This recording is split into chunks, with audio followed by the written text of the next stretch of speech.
Podcraft, artesanato com borogodó. Quantas histórias ouvimos sobre quem começou no artesanato pela memória afetiva, pela inspiração em uma mãe, uma avó, uma tia querida. Histórias tão semelhantes às nossas memórias gastronômicas, ao nosso paladar, às nossas memórias olfativas, aqueles aromas da infância, da juventude. E há quem transite por todas essas áreas e tenha a sorte de carregar o talento para fazer de tudo um pouquinho e sempre bem. Vamos falar mais sobre isso? Podcraft, o seu podcast de artesanato.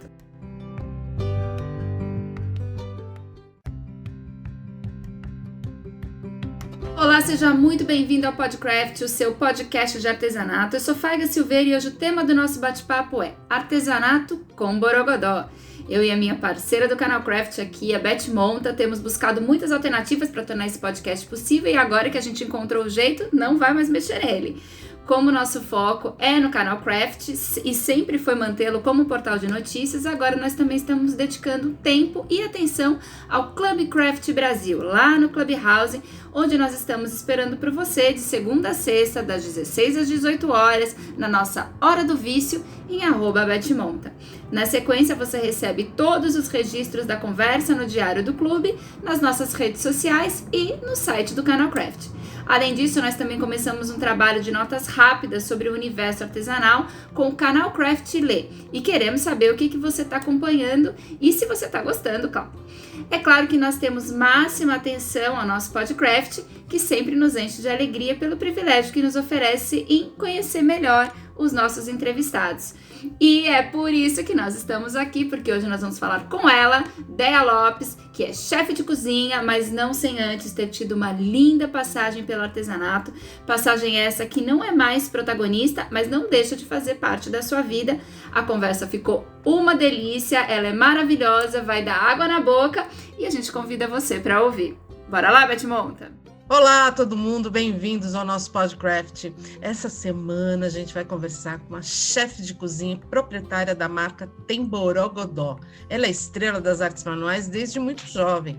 Há 10 anos ela investiu na gastronomia profissionalmente, indo de barraca de rua a food truck, passando pelos mais concorridos programas de TV da atualidade, voltados para o assunto.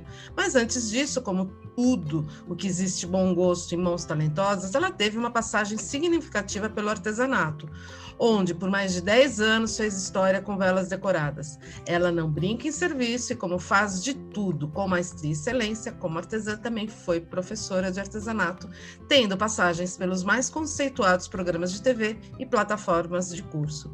Muito obrigada, Déia, por aceitar nosso convite, obrigada por estar aqui conosco no Podcraft. Bom dia, Beth. Bom dia, Faiga. Tudo bem, meninas? Muito obrigada pelo convite. A gente está muito feliz.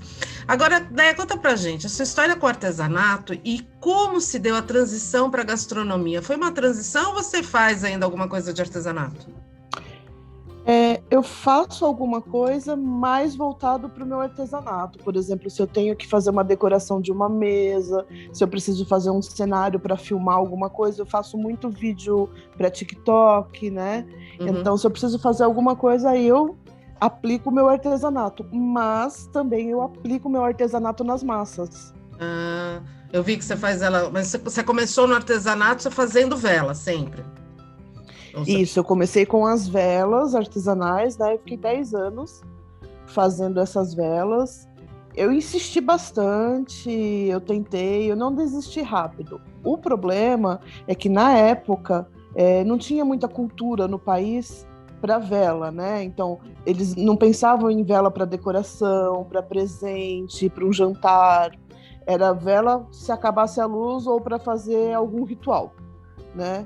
Então, porque as minhas velas eram esculpidas a bisturi, elas sempre tinham uma história, eu sempre ia muito pro lado do Egito, então eu trabalhava com os deuses, eram bem diferenciadas, né? Uhum. E eu tentei, mas não dava para sobreviver, viu? Foi bem difícil. Entendi. Isso mudou, você acha? Eu acho que, eu não sei se mudou 100%, mas eu acho que pelo menos aí uns 70% vem mudando. Não tem muita gente no ramo, né? Eu não vejo muita gente... Na realidade, eu vejo Eu vejo hoje em dia menos gente na vela do que a gente via há 20 anos atrás.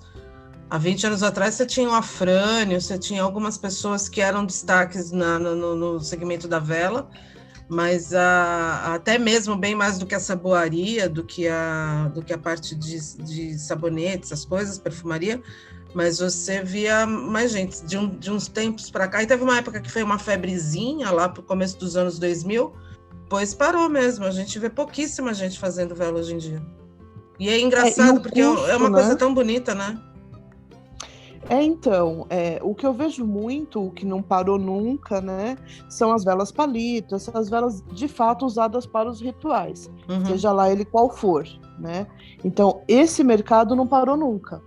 Mas se a gente pensar em vela decorada, em vela trabalhada, é muito mais difícil. Você vê as coisinhas mais comuns e muita coisa vindo da China, né?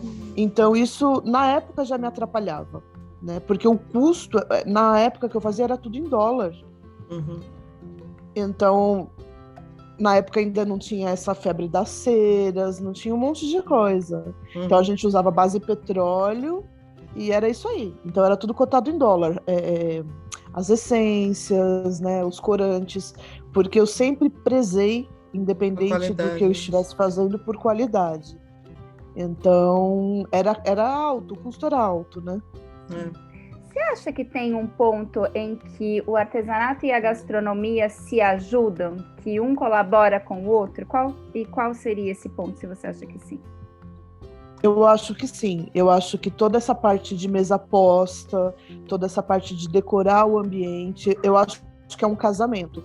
Inclusive, assim, falando em vela ainda, eu acho que quem é que não gosta de um jantar à luz de velas, né? E aí entra tudo, no caso, acho que hoje a vela entra na mesa posta, né? Então, eu acho que é um casamento muito perfeito, eu acho que um convive muito bem com o outro. Ai, meu, bem interessante. E os cursos? Eu amo vela. Eu também gosto bastante. Aqui em casa a gente é meio fanático, mas por vela a gente compra muito as aromatizadas para nos potinhos, sabe? Aquele que vem potinho aromatizado, bastante para. Agora conta para mim os cursos. Você foi professora de artesanato no tempo de aulas presenciais, revistas e programas de TV, né? Como foi essa sua fase? Foi ótima. Assim, eu lotava salas com 50, 100, 150 pessoas, fazia aqueles cursos de mutirão, sabe? Eu sempre pensei muito em como é que eu vou ajudar o próximo com o que eu sei, né? Então, é óbvio que existiam técnicas que eu cobrava mais caro, que eu sabia que a pessoa podia pagar. Isso é óbvio, né? Que eu não sou hipócrita e eu não vivia de sorrisos, né? Então... Mas, assim, a minha pegada sempre foi fazer um curso mais popular, onde todo mundo assistia a aula e conseguia absorver bastante coisa. Muita gente fez, né? E eu, em um certo momento, eu comecei a dar aula de um chinelo que eu estampava ele com guardanapo. Então, eu procurei fazer tudo que fosse à base de água, para que as mães que estavam em hospitais com os filhos, eu dei algumas aulas no Dante, e as mães podiam produzir dentro do hospital e reverter a grana ali para mandar para casa para os filhos que estavam esperando. Então, assim, eu ganhei muito dinheiro com o artesanato? Não, mas eu ajudei muita gente. Então, eu acho que isso não tem preço, na verdade, né? Eu acho que ganhou isso uma baita faz riqueza, toda uma né? diferença. Sem dúvida. Com certeza. Hoje não é a sua principal área de atuação, né, o artesanato, mas tem alguma coisa ainda que você faz? Você falou das mesas decoradas, você resgata ainda técnicas como essa do chinelo, por exemplo? Enfim, faz alguma coisa, nem que seja por hobby, para dar aquele quentinho no coração? Eu faço as plaquinhas, por exemplo. Vou fazer eu tenho até depois, até mando as fotos para vocês. Há pouco tempo atrás eu fiz um baião de dois num programa na Gazeta, que eu já estou lá há mais de 8 anos, né? Eu sou fixa lá. E aí eu fiz toda a decoração. Então eu comprei chita para amarrar as marmitinhas, eu fiz as plaquinhas com letrinhas de madeira, o fundo com o mesmo tecido. Eu sou assim, bem criteriosa para arrumar uma mesa. Não é só a comida, acho que tem que ficar tudo bonito. Você falou agora do Dante, né? Você na gastronomia é especialista na cozinha italiana, né? Você é de origem italiana, Bela, me parla. Sim. Como não? Como não? Melhor, eu sou É. suspeita para falar, porque, né, também tenho, eu falo que o meu pedigree é completo, são os 4 lados são italianos. Eu falo, tem melhor coisa que comida italiana? Não tem, né, gente? Desculpa. O que a gente faz na vida sem tomate? Não tem. Então, e o manjericão? Então, até no feijão, vai.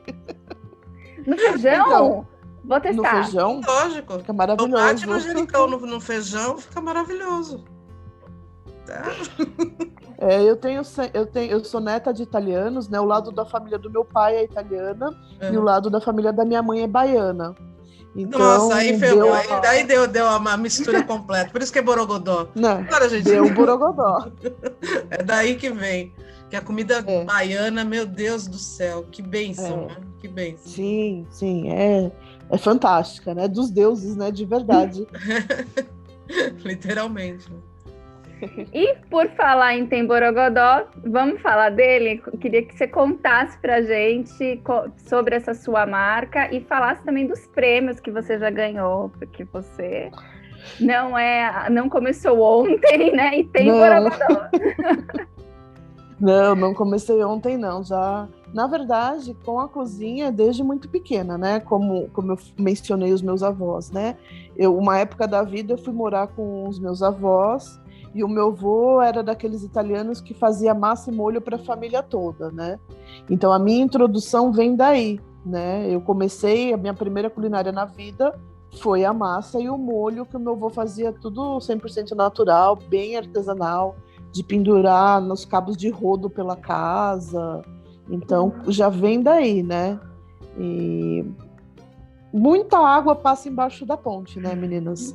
Então, em uma época eu precisei parar, fui viver a vida, fui trabalhar, né? A vida nunca foi fácil, nunca tive assim muito apoio de família, pai, mãe, enfim, né? A gente não precisa entrar nesse detalhe, mas eu tive que me virar, então ficou tudo meio que de lado, assim, meio guardadinho numa caixinha. Aí, vindo mais para frente, eu comecei a trabalhar com outras coisas e conseguia colocar um pouquinho do artesanato na vida para dar uma alegria, dar uma cor, tal. E aí eu comecei a conhecer pessoas que faziam artesanato, né? Eu não tinha muito essa vivência ainda. E aí eu conheci a Marilu Bandeira, que foi a que me apresentou na Globo, né? No programa da Ana Maria, no Mais Você. E por lá eu passei 10 anos, só com as velas, né? A Ana, eu caí nas graças e o produto era legal e muito provavelmente trazia audiência, porque ninguém fica 10 anos fazendo um artesanato que não dá audiência, né? Mas na época eu não tinha muito esse parâmetro, né? Eu não tinha essa coisa de saber o que acontece na televisão. E o meu primeiro foi logo ao vivo. Não, o meu segundo foi ao vivo, assim, com ela, eu não tinha saliva. Eu não conseguia falar. E aí depois eu acabei acostumando. Você acaba acostumando, né? Vira uma coisa natural para você, né? Porque eu ia semanal. Então, enquanto ela esteve aqui em São Paulo, eu estive também.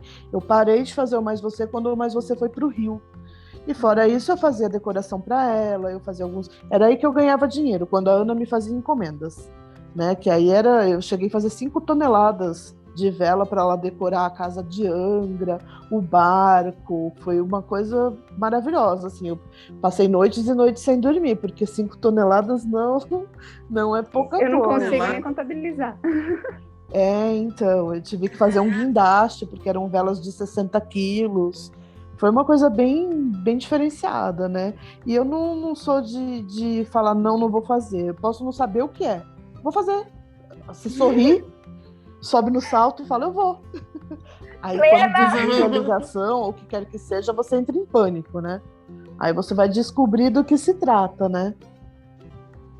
E aí foi. E aí eu passei esses 10 anos fazendo as velas lá, né?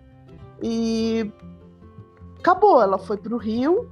a Gazeta me descobriu através do Mais Você, e aí eu comecei no Mulheres, com a Kátia, na época. Fiz Ione, fiz todo mundo que passava ali na Gazeta, eu fazia o artesanato. E aí, depois de um tempo, eu fui trabalhar com o Peter, eu fiquei 6 anos trabalhando com ele, eu era meio que faz tudo, assim, eu era gerente financeira dele, mas na verdade eu acabava fazendo de tudo um pouco. Eu comecei fazendo os lanches das turmas dele, foi aí que a culinária veio, né? Eu fazia os lanches para as turmas de curso dele. E aí ele viu que existia um potencial a mais. Gente, olha a categoria do lanche do Peter, então, hein? Por Bela Lopes, meu Deus! Na época era bem caprichado. Hoje em dia eu passei tudo que eu sabia para as meninas, né? E elas replicam muito bem, fazem com muita maestria, né? E aí ele viu que eu tinha outros talentos dentro da empresa e eu fui crescendo, cheguei a gerente financeira da empresa. Fiquei lá, mas assim, eu fazia de tudo um pouco, né? Não era só focado ali no meu, eu cuidava de tudo um pouco.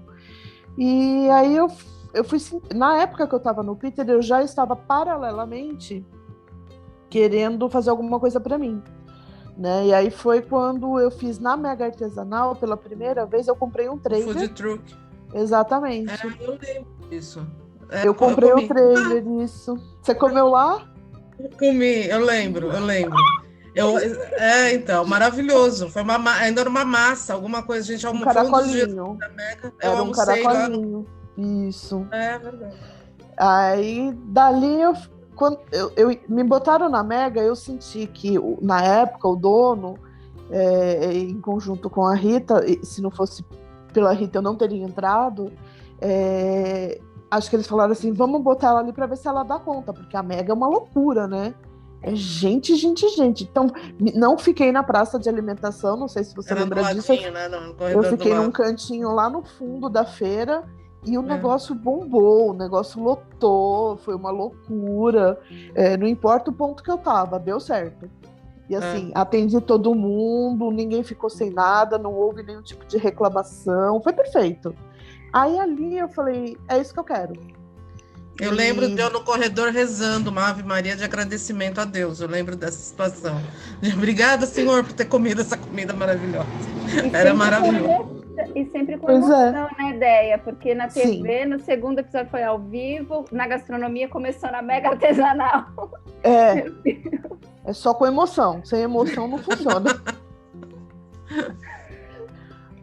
Pois é, e aí foi vindo. Eu fui antes do trailer, eu tinha uma barraca que eu montava em uma feira aqui na Whittaker que tinha de carros antigos, e eu fazia o macarrão ali na barraquinha. Se não estava vendendo macarrão, eu inventava outra coisa, e fui indo, aí fui pro trailer. O trailer eu não sabia puxar aquele trem com o carro, eu não sabia dirigir aquele negócio. Eu falava, não, eu preciso de um negócio que eu monte dentro e vá. Paro, estaciono, abro minha cozinha, trabalho e vou embora. Uhum. E aí, depois de alguns anos, apareceu a oportunidade de comprar o caminhão. Que ele é bem pequenininho, ele parece uma casa de boneca, ele é um Ásia, é uma Towner baú, que foi adaptada de um cara que fazia hambúrguer. E ele é bem pequenininho, cabem 2 pessoas dentro. E assim, muito bem organizada, porque senão também se esbarra ali e não dá certo. E aí começaram, acabei sendo parceira de chama um Grupo Eldorado, que eles abordam todas as feiras de São Paulo de como é que chama, gente? As feiras de pavilhão. Então, como era da Rita, SP Market, Transamérica, e aí eu comecei a fazer todas essas feiras. E aí a coisa foi crescendo, eu comecei a investir em equipamento, tudo, veio a pandemia. Quando eu comprei o maior equipamento, veio a pandemia. E aí parou tudo. Fazem 2 anos que eu nem ligo, o carro não tem nem bateria. Parou tudo, geral. E aí você fala, ferrou, né? Ferrou. Na verdade, você não fala ferrou, você fala outra coisa que eu não posso falar aqui. Aí você pensa, preciso me reinventar, preciso fazer alguma coisa. Aí tentei iFood, aqui na minha região. Comecei com, não foi nem com iFood, foi com Uber Eats.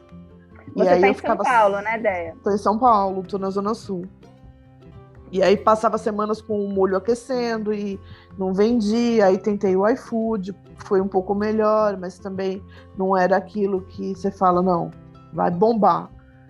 Enfim, é tudo muito cansativo você viver se reinventando, né? E os programas de TV não pararam, né?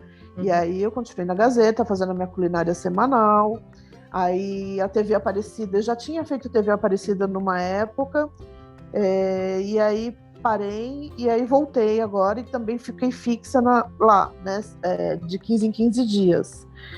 E aí surgiu a oportunidade de participar de um reality show. Peguei Covid, fiquei 15 dias na UTI, perdi olfato, paladar, cabelo, o juízo. A dignidade. O juízo eu diria que é bom perder. Isso é a única coisa de tudo isso que é bom perder. Não é? Pois é. Aí surgiu a oportunidade, falei, não tem paladar, não tem olfato. Vamos lá, eu sei cozinhar. O importante é que eu sei cozinhar, né? Se não tiver bom, a gente vai descobrir, eu não vou passar. E aí fui, gravei o Mestres da Sabotagem e ganhei, né, o reality. É um reality diferenciado que a pessoa fica, os participantes, um sacaneia o outro, né? Compram as sabotagens, então eu cozinhei. A primeira culinária eu não podia pôr a mão na comida, quem cozinhava era um robô, e eu tinha que dar as ordens pro robô, que era um cara, né, vestido de robô. Só que assim, ele se fazia de robô, né? Você falava corta, ele não cortava, enfim. Mas passei da primeira etapa, ganhei. Segunda etapa, eu não podia ter talher, me foram tirados todos os talheres. Eu tinha que fazer tudo com papel alumínio. Passei, ganhei também. Aí, última fase, eu tinha que fazer crepe Suzette dentro de uma chaleira, que a boca tinha 5 centímetros. Eita! Passei, ganhei. Então, assim, na verdade, você vai mostrando para você mesma que você consegue se superar, né? Que não é fácil, não é. Mas você consegue se superar, né? Não pode ficar colocando a pedra. Esse reality foi na Gazeta ou na TV Aparecida? Foi na... O reality foi no SBT. No SBT? Olha. No SBT, né? O contrato finaliza agora, acho que não sei se essa semana ou a outra, aí eu posso voltar para a TV e fazer os programas, porque você assina um contrato e você fica fora um tempo, né? Você não pode participar de alguns programas. E foi aí, com o finalizando... Maroni, né? O apresentador? Isso, é com o Maroni. O Maroni, que é uma figura. E o jurado é o Giuseppe, né? Um italiano. Mas foi divertido, foi legal. O pessoal fala, nossa, tá rica. Gente, eu gravei isso já tem alguns meses. Esse dinheiro já não existe mais faz tempo. Dinheiro na verdade, acaba, né, gente? Não, ele já entrou não existindo. Porque assim, você entra com 25 mil, só que você compra sabotagens para sabotar o coleguinha. E você só leva para casa o que sobra. Eu gastei tudo que eu podia. Eu queria era ganhar. Entendi. Então... Mas foi legal, foi gostoso. Faço ideia. Agora me diz uma coisa, e assim, com tudo isso também as tuas redes sociais aumentaram e tal, e hoje você tem mais de 9 mil seguidores no Instagram. Como que você se relaciona com essas pessoas? Eu vi que você produz conteúdo para a internet, você alimenta, né, as nossas... deixa a gente salivando pela internet. Como que é? Eu alimento as suas lombrigas? Todas elas. Então, não pode parar, né, Beth? Porque o pessoal quer sempre novidade, quer sempre ver coisa legal. E assim, o pessoal quer coisa fácil, barata, né? E então, gostosa. E gostosa. E como eu tô sem trabalhar, né, eu não tenho renda, né? Eu não posso ficar aí comprando lagosta, camarão, filé mignon. Tá. Então você cria e vai em cima daquilo que a tua possibilidade tá dentro ali para criar uma receita. E eu acredito que, como eu, deve ter aí metade do mundo. Né? Então, aí você une as coisas e agrada a todos. Eu consigo manter conteúdo e eu consigo uma coisa barata que a pessoa consiga reproduzir. Você também tá no TikTok? Também tô no TikTok, mas assim, faz pouco tempo que eu venho alimentando ali. Eu não tenho muita paciência de ficar, sabe? Faz aqui, faz ali. Se eu consigo fazer uma coisa que eu alimento tudo, ok. Uhum. Agora, se eu tenho que ficar alimentando cada um com um tipo, um formato, eu já não tenho muito saco, porque assim, é trabalhoso. Para você fazer um vídeo, porque as minhas receitas são vídeos de minuto, é a minha especialidade. Vídeo de minuto. Para você fazer um vídeo de minuto, você fica 2-3 horas, né? Porque você faz todo o mise en place, aí depois você vai editar, depois você vai colocar áudio, porque eu faço tudo no mudo e eu coloco o áudio depois de pronto. Né? Você é a sua equipe? Exato. Você... Eu sou. Eu, prazer. Prazer. Financeiro, mídias sociais, tudo. Marketing, produção. Roteirista, diretora. Outras, né? Tudo. Eu até procurei uma pessoa que quisesse crescer junto comigo, porque assim, eu conheço o meu potencial, eu sei onde eu consigo chegar e eu sei onde eu quero chegar. Então, assim, eu até procurei pessoas que trabalham com isso eu não tenho grana para te pagar, eu vou pagar 2 pau para um cara, sendo que eu não tenho 2 pau para mim? Não vou, né? Então, eu não consigo fazer isso pagando alguém. E, assim, ninguém quer. O cara pode estar sem ganhar nada. Ele sabe fazer a coisa, mas ele não quer. Procura uma parceria com uma marca, vamos ganhar junto, vamos crescer junto, né? Então eu faço sozinha, agora também não quero mais ninguém. Então eu faço sozinha, venho fazendo sozinha. Claro que, assim, eu não tenho muito problema com seguidor falando abobrinha, esse tipo de coisa eu não tenho, não. Às vezes aparece um ou outro, se eu tiver num dia bom, eu respondo bem. Se eu tiver num dia complicado, eu respondo complicado ou não respondo. Tudo depende. Tudo depende muito. Eu aprendi que eu não levo desaforo para casa. E o que os programas de TV e as redes sociais trouxeram para o seu trabalho? Você acha que você se preparou para isso ou está sendo uma surpresa? É que assim, que são muitos anos fazendo mídia. Então isso passa a ser uma coisa normal. Eu não gosto de fazer programa gravado. Eu gosto de ao vivo, porque a minha vida toda eu fiz programa ao vivo. Né? Então, se você tem que improvisar ali, essa é a minha pegada. É fazer isso, é aquela tensão mesmo, sabe? O gravado, aí o diretor não gosta, aí manda eu repetir a fala, eu não consigo decorar nada. Quando eu tenho que falar o que nem eu acabei de gravar um curso da Educar. E aí tinha algumas falas que eu tinha que decorar. Falei, gente, não dá. Eu não decorava antes do Covid, imagina agora. Não dá. Me diga assim, qual que é a essência da coisa? O que é que tem que passar de mensagem? É X, então deixa que eu falo o que eu quiser. Se é assim, sim. Fica até mais natural, né, Dé? Eu não consigo decorar. E assim, vai ter fala que o povo vai falar, isso aí ela decorou. Ela não fala assim. Entendi. Eu sou muito espontânea, né? O que eu tenho que falar, eu vou e lá, falo. Entendi. E agora você já recuperou paladar? Já recuperou olfato? 100% não. 100% não. Que nem hoje eu acordei sem paladar. Eu tomei café e não senti nem o gosto do café nem do açúcar. E assim, vamos combinar que eu tive Covid no final de setembro de 2020. Então, hoje eu tô sentindo bastante cheiro de fumaça. Isso é um negócio que me acompanhou bastante tempo. Eu sinto o cheiro de incêndio, de fumaça forte, assim, né? Tudo tem cheiro disso. Então, é complicado. Mas acho que eu também já aprendi meio que conviver. Tinha dias que eu chorava, ficava bem angustiada, sabe? Falava, gente, né? Como é que faz? Mas aí eu aprendi a conviver também. Não tem hoje, amanhã vai ter, mais tarde, porque em um mesmo dia isso muda. E foi de imediato? Depois que você se curou, já... Foi. E assim, sei lá, não sei se tem o que fazer, se não tem. Vamos seguir a vida. Tô respirando, andando também, né? Para descobrir. O fato é que ninguém tá bem, né? Não existe Não existe quem esteja bem 100%, não existe quem se a pessoa não está mal financeiramente, ela está mal emocionalmente, ela está mal de saúde, tem alguma coisa está pegando no calcanhar dela. É verdade. Você não tem, né? É uma situação que realmente é atípica para a gente, a nossa geração... Para a gente, para os cientistas, né? E assim, e de certa forma as nossas gerações também nunca tinham enfrentado um problema tão grave quanto isso.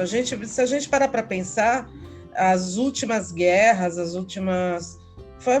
faz muito tempo, né? Então a gente não tinha uma maturidade do sofrimento, do lidar com a dor, de lidar com a perda, com todos esses números tão assombrosos, tal, para a gente estava vivendo meio que num mundo, uma bolha de sonho, né? E a gente tomou um choquinho de realidade que está fazendo a gente repensar várias coisas e rever várias coisas. E falando em rever várias coisas, depois dessa pandemia, tal, a gente vê como que o Covid influenciou você. Quais são os seus projetos com tudo isso, de a volta do food truck, volta para as feiras? Como que você está se planejando? Porque assim, vai ter mega artesanal ano que vem. Mesmo porque a gente está pensando naquela massinha esperando para estar lá e comer. Mas a gente queria saber como que você está encarando e projetando para o futuro, porque se Deus quiser, em breve a gente vai estar todo mundo junto de novo. Eu tenho fé que até setembro, outubro, a gente já está voltando por aí. Então, na verdade, eu não planejo mais, né? Porque é aquilo, vai abrir hoje, fecha amanhã. Não, vai, abriu, fecha. Então é aquilo, o pessoal se prepara, vai ter evento, aí todo mundo vai, se prepara, compra as coisas, produz, um dia antes, fechou, não vai ter mais. Então, eu não me planejo para mais nada, eu estou vivendo por dia. Um dia de cada vez. Por semana. Vamos pensar na semana, né? Que nem pro final de semana, eu já tô pensando aqui que eu vou fazer a lasanha, vou fazer o frango assado, vou jogar no WhatsApp, aonde eu consigo entregar, ou a pessoa vem retirar, e é isso. A minha semana tá planejada para o final de semana, né? Eu quero voltar para os eventos, eu já nem sei mais se eu quero voltar, sendo muito honesta com você, porque você começa a pôr na ponta do lápis também, que é muito importante, no evento você gasta muito, né? Você paga uma comissão do que você vende, você tem gasto com todos os insumos, você tem gasto com equipe, e aí você vai pôr na ponta do lápis, você fala, nossa, mas tudo isso, porque os eventos normalmente são de mínimo de 5 dias, né? Eu não me lembro de ter pego, pode ser que eu tenha pego algum de 3 dias, mas no mínimo são sempre 5. E é aquela loucura, e é aquela produção, porque tem dia que você não vende nada, você volta com tudo para casa. Porque assim, eu tô num pavilhão, só que tem mais 60 carros no pavilhão. Então, se aquele público ali é de comer hambúrguer, eu não vou vender nada. Entendeu? Então, eu não sei se eu quero continuar com isso, se eu tenho saco para isso, ou se eu prefiro estar fixa, assim, sabe? Não digo abrir uma rotisseria, nada disso, mas olha, eu vou fornecer para 10 restaurantes. Aí é outra conversa. Então eu estou interna, eu estou produzindo e eu estou te entregando. Loja virtual de produtos secos também é uma ideia bacana e é uma coisa que cresceu bastante, né? Eu tenho uma linha de temperos, eu tenho uma linha de massa, que tudo isso eu consigo vender sem ter que ficar me expondo ou pagando funcionário, enfim. Só que vender hoje em dia não tá tão fácil. Tem muita oferta no mercado e nem todo mundo busca só a qualidade. Porque para você trabalhar com qualidade a gente hoje... tem uma massa de pessoas que entrou no mercado alternativo porque veio de demissão, de trabalho, até mesmo em função, teve que se reinventar nesse meio do caminho. Então a gente tem realmente uma oferta e assim, não é uma mão de obra desqualificada, você não tem, então são pessoas que têm um certo conhecimento, um certo know-how de marketing, um know-how de entendimento de internet e tal, que sabe se virar um pouco melhor e está tentando correr atrás do prejuízo e tem um certo capital também para investir, né? E está tendo uma mudança, né, de hábitos de todos os tipos, inclusive desse, né? Do pequeno tá fornecendo muita coisa. E comida, a gente sabe, ela sempre teve aquela a insígnia do que se a comida é bem feita, ela vende. Então, assim, se você é especialista em determinada coisa, você vai apostar naquilo, porque é bem feito, é gostoso e está fazendo. Nos condomínios, a gente viu muita gente surgindo nos prédios de condomínio, o pessoal fornecendo para aquele público, né, específico. Tal. Então, assim, são novos formatos que a gente tem que pensar como que a gente pode trabalhar melhor, né? Colocar cachola para rodar. E sem contar que tem muito mais oferta do que cliente, né? Sim, e a gente também tem um problema chamado inflação, recessão, governo que nem hoje mesmo saiu aumento de gás de cozinha, gasolina, tudo isso influencia diretamente no teu preço. Principalmente você que cozinha, você já vai ter que contabilizar. Ou você repassa, ou você absorve o prejuízo. Se você repassa, as pessoas passam a ter menos condições de comprar ainda, porque vai ficar mais caro. Se você não repassa, quem toma o prejuízo é você e começa a ficar inviável você produzir. Ou seja, tá complicadíssimo, né? A gente está tentando, a gente tem bom humor, a gente tem força, a gente tem força de vontade, sabe fazer. Mas também precisam colaborar, né? Pois é. Né? Tá difícil. Você vai numa... Eu tenho um molho que é o ragu, né? Então, nesse molho são 5 tipos de carne. Eu, antigamente, vendia um pote de ragu congelado por R$25. Hoje eu não consigo mais. Não, imagina, você vê o preço da carne quanto tá? Eu não consigo mais. E aí, o que o pessoal não quer? Sim. E aí, então, você fala, eu faço como, né? Vou fazer um ragu de linguiça. Beleza, é mais barato, mas não é o ragu de carne que o povo gosta de comer. Porque, assim, o povo quer comer, mas esquece que teve aumento de tudo, né? Nossa, mas tudo isso por um potinho de molho? Pô, legal. Então, você vai lá no açougue e vai fazer. Compra tudo e faz. É tão simples, né? São 5 tipos de carne, né? A gente não tá falando que é carne moída. Não, e assim, de qualquer maneira, qualquer carne, a mais barata hoje, tá na faixa de R$35, R$40 o quilo. Exatamente. Então, você multiplica por 5, aí você fala, então tá, né? Então, são R$250 pelo menos, quase, para você fazer 1 quilo para fazer um tanto. Por quanto que você vende isso?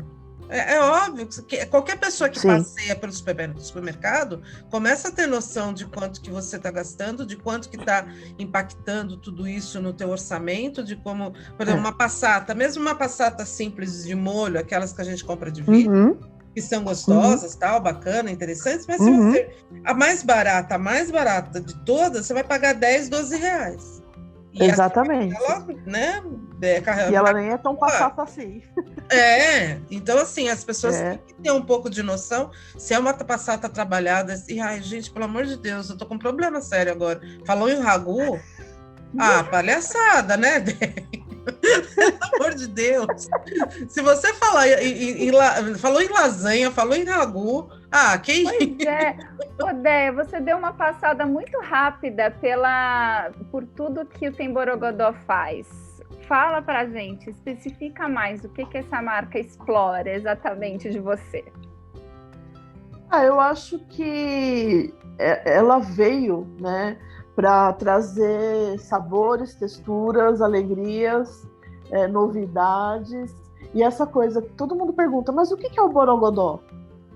O que é o Tem-Borogodó, né? O que é o Borogodó? Borogodó é aquilo que você tem de melhor, né? Se você for buscar o significado, o Borogodó é tudo que você tem de bom. É tudo que te dá match, né? Aquela coisa que você pega, mas é mais a comida italiana, porque você falou do Baião de 2 também, por exemplo. Então, é porque na TV eu não posso ficar só na culinária italiana, né? Eu preciso diversificar. A única coisa, não é que eu me nego, mas se eu puder, eu pulo fora, são frutos do mar, peixes, que eu não curto muito. Então, como eu não curto, eu também não gosto de fazer.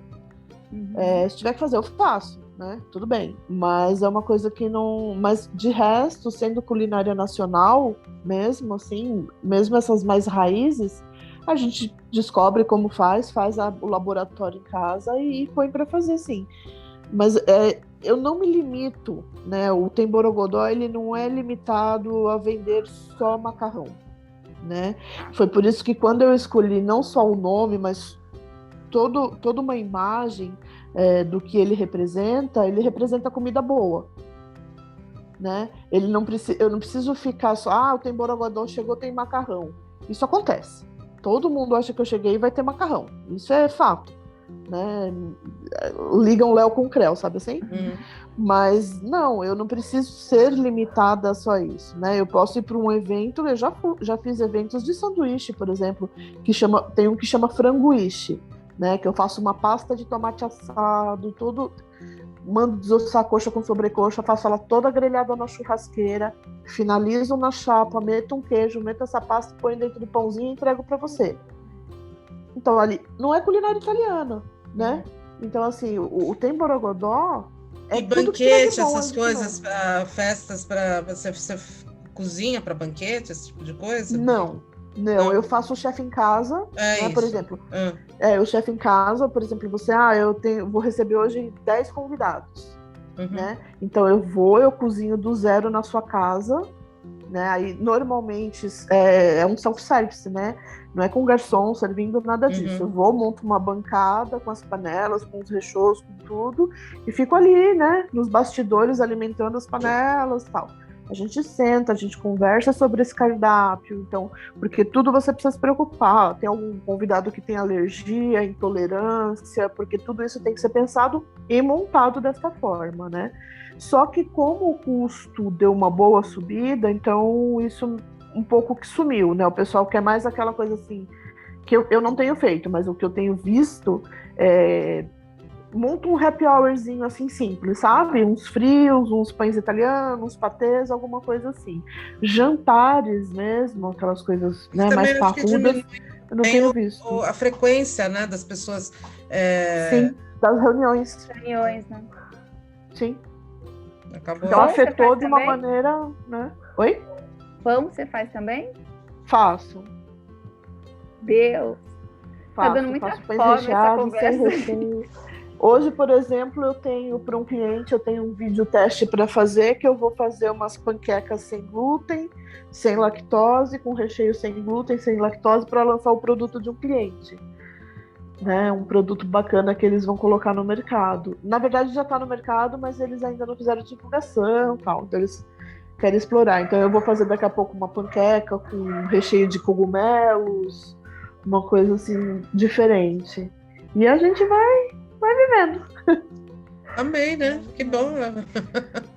Déia, a gente já vai chegando aqui ao final da nossa conversa. São 20 anos aí compartilhados entre duas carreiras incríveis e você se reinventando sempre, com Covid, sem Covid, com pandemia, sem pandemia, com TV, sem TV. Queria que você deixasse, a gente costuma finalizar deixando uma mensagem de incentivo para quem ouve, para quem te conhece, para quem não conhece seu trabalho, mas também, antes, deixando seus contatos para quem ainda não conhece, para quem ainda não é seu cliente, para que possa provar aí do Tem Borogodó. O meu contato mais simples, o mais fácil é no Instagram, né, que é o @TemBorogodó. Ali, às vezes eu demoro um pouquinho para responder, coisa de um dia, 2 no máximo, mas normalmente eu respondo rapidamente, tá? O mais normal é responder rápido. A mensagem que eu deixo é assim, eu acho que é o que eu uso para mim. Tá difícil? Tá. Vai difícil mesmo. Né? Não dá para desistir, não dá para parar, né? Você não tá sozinha no mundo. Não é só você que tem dificuldade, né? Tem gente pior que você. Dá uma olhadinha pro lado, não reclama e segue. E vai. Sobe no salto e vai. Arrasou. Maravilha, eu diria que a gente tem que seguir continue a nadar e vamos embora. Exatamente, ela é ótima. Um mantra, né? Olha, Déia, super obrigada por você estar aqui com a gente nesse tempinho. A gente, de certa forma, estou passando mal, porque, né, depois de tudo isso, o que eu vou fazer? Vou comer meu arroz com feijão, que nem de perto é igual ao teu, né? Então, vai fazer o quê? Mas a gente segue rezando para que em breve a gente possa ter o prazer de degustar essa maravilha, porque realmente, sim, eu já comi a comida da Déia, é maravilhosa. Só para vocês terem uma ideia, eu lembro exatamente do espaço na feira, porque me marcou, né? A gente indo comer lá, foi muito bom. Muito obrigada, Déia, por estar aqui com a gente. Espero que vocês venham mais vezes, mesmo lá no clube. Ela esteve com a gente lá semana passada, conversando com a gente, numa sessão especial que a gente fez. A gente vai abrir outras, mais do que convidada sempre. E para você, meu amigo que está aqui escutando, minha amiga, até semana que vem que tem mais. Beijo grande. Ai, Déia, sou maravilhosa. Muito obrigada. Obrigada por despender do seu tempo, por estar aqui com a gente, por aceitar o nosso convite. E você que nos ouve, se ainda não segue, corre lá no @temborogodó para saber tudo que a Déia anda aprontando, se deliciar, seja vendo, fazendo e, se possível, comendo tudo de incrível que ela faz. Bom, gente, como a Déia mesmo deixou de mensagem aí, vai com medo mesmo. Vamos fazer acontecer, não vamos esperar, porque tem muita gente que ficou muito mal nesse período da pandemia, e tem muita gente que se reinventou e está fazendo bonito, que sejamos desse segundo grupo. É isso aí, que a gente vai ficando por aqui. Eu só queria dizer que se você gostou dessa nossa conversa, que continue explorando as novidades aqui do canal Craft, falando desse assunto que a gente ama, que é o artesanato, e dizer que a gente se vê na próxima semana aqui no PodCraft, o seu podcast de artesanato. Um beijo, tchau, tchau!